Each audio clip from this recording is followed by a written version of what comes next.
সবাইকে আন্তরিকভাবে স্বাগত। যে যেখান থেকে আমার মুকুল স্যার ইউটিউব চ্যানেলটি দেখছেন সবার জন্য আন্তরিক শ্রদ্ধা, সম্মান এবং শুভকামনা। আমাদের রাজ্যে শিক্ষক দুর্নীতি নিয়ে তোলপাড় চলছে।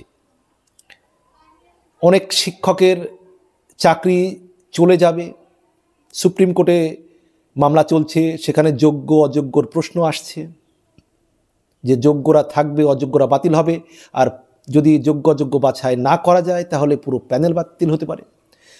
এই নিয়ে কিন্তু একবারে আমাদের রাজ্য একটা সরগরম পরিস্থিতি আছেই। এবং এই নিয়োগ দুর্নীতির কথা আলোচনা করতে গেলে বহুজনের নাম চলে আসে। রাজ্যের প্রাক্তন শিক্ষামন্ত্রী পার্থ চট্টোপাধ্যায়, তেমনইভাবে আরও অনেকের, যেমন প্রাথমিক শিক্ষা সংসদের সভাপতি মানিক ভট্টাচার্য। কিন্তু একটা নাম গুরুত্বপূর্ণভাবে চলে আসে একজন সাধারণ মানুষ হয়েও, কালীঘাটের কাকু। এবং এই কালীঘাটের কাকুর শেষ পর্যন্ত তার যে ভয়েস স্যাম্পল অর্থাৎ কণ্ঠস্বরের যে নমুনা সংগ্রহ করার অনুমতি পেয়েছে সিবিআই, বিশেষ আদালত সেই অনুমতি দিয়েছে সিবিআইকে। শিক্ষক দুর্নীতি, নিয়োগ দুর্নীতি মামলায় কালীঘাটের কাকু, যার ভালো নাম সুজয় কৃষ্ণ ভদ্র ওরফে কালীঘাটের কাকু, সেই কালীঘাটের কাকুর কণ্ঠস্বরের নমুনা সংগ্রহ করার জন্য সিবিআইকে অনুমতি দিয়েছে বিশেষ আদালত। কিন্তু এক্ষেত্রেও আবার শর্ত আছে। কি সেই শর্ত? শর্ত হলো, বিচারক জানিয়েছেন যে আগামী 21শে জানুয়ারি তাকে আদালতে পেশ করে কণ্ঠস্বরের নমুনা সংগ্রহ করতে পারবেন তদন্তকারীরা। 21শে জানুয়ারি তাকে আদালতে পেশ করতে হবে, অর্থাৎ কালীঘাটের কাকুকে, তারপরে কণ্ঠস্বরের নমুনা সংগ্রহ করতে পারবেন। কিন্তু এখানেই একটা প্রশ্ন, একটা শর্ত জুড়ে আছে। কি? যদিও একই সঙ্গে তিনি বলতে বিচারক স্পষ্ট করে দিয়েছেন, একমাত্র সুজয় কৃষ্ণ ভদ্র যদি অনুমতি দেন তাহলেই তার কণ্ঠস্বরের নমুনা সংগ্রহ করতে পারবে বা নিতে পারবে সিবিআই। ক্লিয়ার করে বলতে গেলে, কালীঘাটের কাকুর অনুমতি ছাড়া কণ্ঠস্বরের নমুনা কিন্তু সিবিআই নিতে পারবে না। তাহলে এইখানেই আমার আলোচনা আছে। তার আগে একটু বলে নিই, এর আগেও সম্ভবত এই জানুয়ারি মাসেই 2024 সালের কালীঘাটের কাকুর যে কণ্ঠস্বরের নমুনা নেয়াকে কেন্দ্র করে, কালীঘাটের কাকুর যে ভয়েস স্যাম্পল নেয়াকে কেন্দ্র করে ইডিকে অনেক কাঠখড় পোয়াতে হয়েছে। হসপিটালে ভর্তি হয়েছেন কালীঘাটের কাকু, অসুস্থ, মাসের পর মাস চলে গিয়েছে। ইডিকে অনেক চেষ্টা করে, অনেক কাঠখড় পুড়িয়ে শেষমেশ আদালতের নির্দেশে, কলকাতা হাইকোর্টের বিচারপতি অমৃতা সিনহা মহাশয়ার নির্দেশে কালীঘাটের কাকুর ভয়েস স্যাম্পল ইডি নিতে পেরেছিল। অনেক জটিলতার পরে মাসের পর মাস অপেক্ষা করতে হয়েছে ইডিকে। এবার সিবিআই তারা কালীঘাটের কাকুর কণ্ঠস্বরের নমুনা চাইছে। শিক্ষক নিয়োগ দুর্নীতি মামলায় তার কণ্ঠস্বর মিলিয়ে দেখবে কোনো গুরুত্বপূর্ণ ব্যক্তির কণ্ঠস্বরের সঙ্গে। তার কণ্ঠস্বর হয়তো গুরুত্বপূর্ণ ব্যক্তির সঙ্গে তার যে কথোপকথন হয়েছে সেই সমস্ত রেকর্ডিং আছে, সেই রেকর্ডিংয়ের সঙ্গে কালীঘাটের কাকুর কণ্ঠস্বর মিলিয়ে দেখবে। তারপর সেই বড় মাথা কারা খুঁজে বের করবে। কিন্তু এই যে একটা দীর্ঘ প্রসেস এতদিন চলে যাচ্ছে কণ্ঠস্বরের নমুনা নিতে, তাহলে এর আগে একবার জটিলতা হয়েছে ইডির ক্ষেত্রে, আবার সিবিআইকে অনুমতি দেওয়া হলেও শর্ত বেঁধে দেওয়া হয়েছে, আদালত শর্ত বেঁধে দিয়েছে। এই পরিস্থিতিতে কালীঘাটের কাকুর শেষ পর্যন্ত কণ্ঠস্বরের যে নমুনা, সেটা কি নিতে পারবে সিবিআই? কারণ কালীঘাটের কাকু যদি না চান তাহলে তারা নিতে পারবে না। আসলে আমাদের দেশে কেন যারা ক্ষমতাশালী, যারা প্রভাবশালী, যারা বিত্তবান মানুষ, যারা অর্থবান মানুষ, যারা রাজনৈতিকভাবে প্রভাবশালী, তারা কেন আইনকে, আদালতকে তেমন ভয় করেন না? তারা কি মনে করেন যে তাদের ক্ষমতা আছে, তাদের অর্থ আছে, তাদের যোগাযোগ আছে, এমন একটা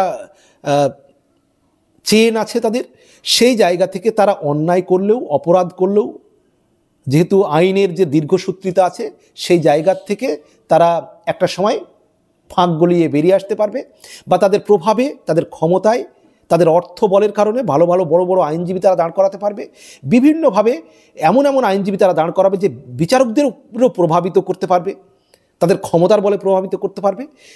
তারা ভাবে যে তাদের এই অন্যায় কোনোভাবেই তাদেরকে শাস্তির আওতায় আনা যাবে না। বড় বড় প্রভাবশালীরা কিন্তু এটাই মনে করেন। অনেক সময় প্রভাবশালীরা ফাঁক গলিয়ে বেরিয়ে যান, তাদেরকে আইন আদালত সবসময় তাদের বিরুদ্ধে প্রমাণ জোগাড় করতে পারে না। গুরুত্বপূর্ণ সাক্ষী তারা এই প্রভাবশালীদের বিরুদ্ধে সাক্ষী দিতে চান না। তাই অনেক ক্ষেত্রেই আমরা দেখি রাজনৈতিকভাবে প্রভাবশালী, অর্থনৈতিকভাবে প্রভাবশালী ব্যক্তিরা কিন্তু শাস্তির আওতায় আসেন না। তো এই যে কেন এই কথা বলছি, যে কালীঘাটের কাকু তার ভয়েস স্যাম্পল দিতে গিয়ে ইডিকে যত কষ্ট পেতে হয়েছে, কাঠখট পোয়াতে হয়েছে, জাস্টিস অমৃতা সিনহা যদি এইরকম একটা কঠিন নির্দেশ না দিতেন তিনি, কলকাতা হাইকোর্টের বিচারপতি, তাহলে আজও কতদিন লাগতো ওই ইডির ব্লাড স্যাম্পল পেতে, সেটা ঠিক ছিল না। আবার সিবিআইয়ের ক্ষেত্রে বিচারপতিতে শর্ত দিয়েছেন যে কালীঘাটের কাকু যদি রাজি হন, অর্থাৎ কালীঘাটের কাকু তার চাওয়ার উপরে তার যদি উদারতা আসে, তার যদি ভাবনায় একটা উদারতা আসে, না সিবিআই খুব কষ্ট করছে, চেষ্টা করছে, তাহলে আমি কেন আমার ভয়েস স্যাম্পল দেব না, আমার কণ্ঠস্বরের নমুনা দেব না। অর্থাৎ কালীঘাটের কাকুর উদারতা, তার সম্মতি, তার অনুমতি যদি দয়া করে সিবিআইকে দেন, তাহলেই সিবিআই কালীঘাটের কাকুর কণ্ঠস্বরের নমুনা সংগ্রহ করতে পারবে। কিন্তু তার আগে কালীঘাটের কাকুকে আগে 21শে জানুয়ারি আদালতে পেশ করতে হবে, তারপরে তদন্তকারীরা তার ভয়েস স্যাম্পল নিতে পারবেন। কিন্তু কালীঘাটের কাকুর যদি অনুগ্রহ হয়, যদি ইচ্ছা হয়, সম্মতি হয়, তার মেজাজটা, মুডটা ভালো থাকে আর কি, যে হ্যাঁ মুডটা ভালো আছে, স্যাম্পলটা না হয় দিয়েই দেব, যদি তিনি মনে করেন যে আমি সিবিআইকে আমার ভয়েস স্যাম্পলটা দিয়েই দেব, মানে সেই সম্মতি, সেই ইচ্ছা যদি কালীঘাটের কাকুর জাগে, তাহলে তিনি পাবেন। একটা সিনেমা দেখেছিলাম বাংলা, খুব জনপ্রিয় ছবি আক্রোশ।